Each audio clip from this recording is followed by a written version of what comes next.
అందరికీ నమస్కారం. ఈరోజు మనము మన సనాతన ధర్మంలో జ్ఞాన స్వరూపమైనటువంటి దేవతలు, గురువులు ఎంతోమంది ఉన్నారు. వారిలో ముఖ్యంగా నేను ఈరోజు ముగ్గురి గురువుల గురించి నేను చెప్పబోతున్నాను.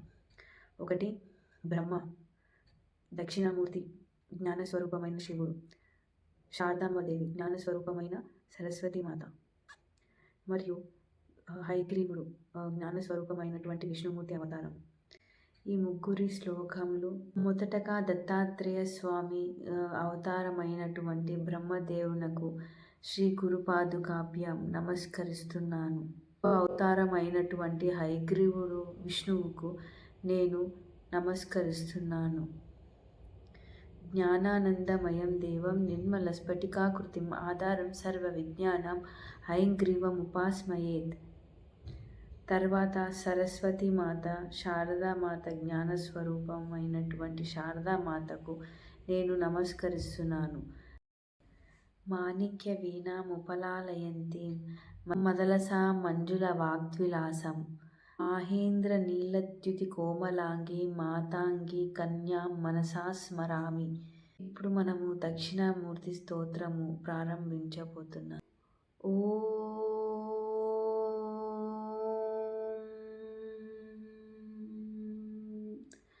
మౌనం వ్యాఖ్యా ప్రకటిత పరబ్రహ్మతత్వం యువానం వర్సిష్టాదేవసదృశేఖరగణే ఆరావృతం బ్రహ్మనిష్టై ఆచార్యేంద్రం కరకలిత చిన్ముద్రమానందరూపం స్వాత్మా రామం ముదితవదనం దక్షిణామూర్తిమీడే వటవిట సమీపే భూమిభాగే నిషన్నం సకలమునిజనానాం జ్ఞానదాతారమారాత్. త్రిభువనగురుమీశం దక్షిణామూర్తిదేవం జననమరణదుఃఖచ్ఛేద దక్షం నమామి. చిత్రం వటతరోన్మూలే వృద్ధా శిష్యా గురోర్యువా గురోస్తు మౌనం వ్యాఖ్యానాం శిష్యాస్తు చిన్న సంశయా. ఓం నమః ప్రణవార్తాయ శుద్ధ జ్ఞానైకమూర్తయే నిర్మలాయ ప్రశాంతాయ దక్షిణామూర్తయే నమః. ఈశ్వరో గురురార్మేతి మూర్తిభేదవిభాగినే వ్యోమవద్వ్యాప్తదేహాయ దక్షిణామూర్తయే నమః.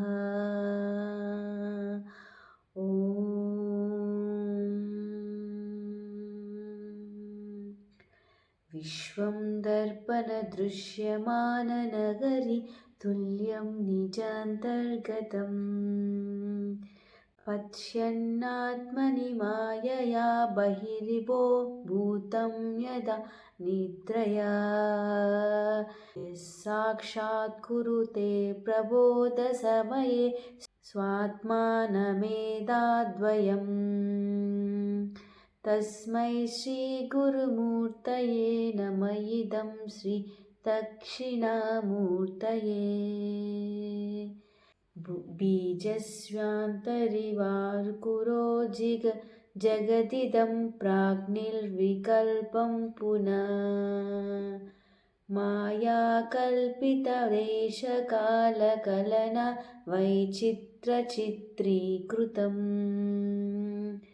మాయావీవ విజృంభయాత్యపి మహాయోగి వయస్యేచ్ఛయా. తస్మై శ్రీ గురుమూర్తయే इदं श्रीदक्षिणमूर्तये यस्यैव स्फुरणं स्वदात्मकं मनसत्कल्पार्थकं भासते साक्षात् त्वमसीदवेदवचसा यो बोधयाश्राश्रितान् साक्षात्करणाद् भवेन्न पुनरावृत्तिर्वाम्भो नित्यौ तस्मै श्रीगुरुमूर्तये नमः इदं श्रीदक्षिणमूर्तये नानाचित्रकटोत्तरस्थितमहादीपप्रभाभास्वरम् ज्ञानं यस्य तु चक्षुरादिकरणद्वारा बहिस्पन्दते जानामीति तमेव भान्तमनुभात्येतत्समं जगत् तस्मै श्रीगुरुमूर्तये नमः इदं श्रीदक्षिणमूर्तये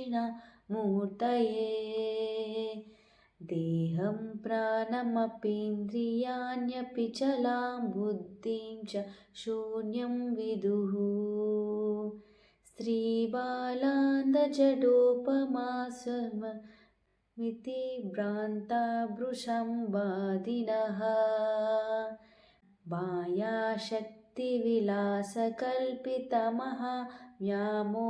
मायाशक्तिविलासकल्पितमहाव्यामोहसंहारिणे तस्मै श्रीगुरुमूर्तये नमः इदं श्रीदक्षिणमूर्तये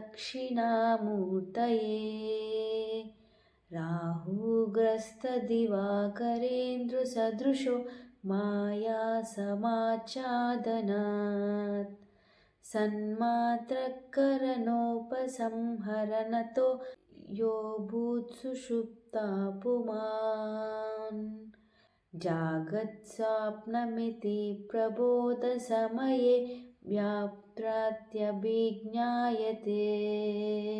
तस्मै श्रीगुरुमूर्तये नमः इदं श्रीदक्षिणमूर्तये बाल्यादिष्वपि जाग्रदादिषु तथा सर्वास्वस्थास्वपि व्यावृत्तास्वनुमार्तमानः विद्यान्तु स्फुरन्तः सदा स्वात्मानं प्रकटीकरोति भजता यो भद्रया मुद्रया तस्मै श्रीगुरुमूर्तये नमः इदं श्रीदक्षिणमूर्तये विश्वं पश्यति कार्यकारतया स्वामिसम्बन्धतया शिष्याचार्यतया तदैव पितृपुत्राद्यैत्मकनाभेदतः स्वप्ने जागृति वा य एष पुरुषो मायापरिभ्रामितः तस्मै श्रीगुरुमूर्तये नमः इदं श्रीदक्षिणमूर्तये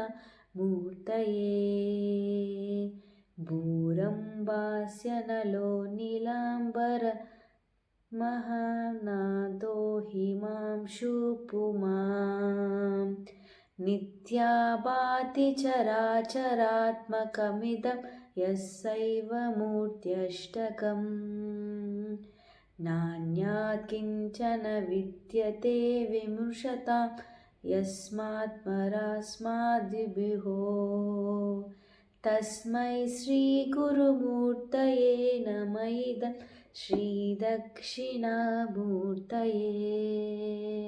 सर्वात्मा त्वमतिस्फुटीकृतमिदं यस्मादमुष्मिस्तवे तेन स्याश्रवणात् तदर्थमननार्दानाच्च सङ्कीर्तनात् सर्वात्वमहाविभूतिसहितं स्वाधीश्वरत्वं स्वत्वा सिद्ध्वत्तत्पुनरार्षादा परनितं चैश्वर्यमव्याप्यहम्। ॐ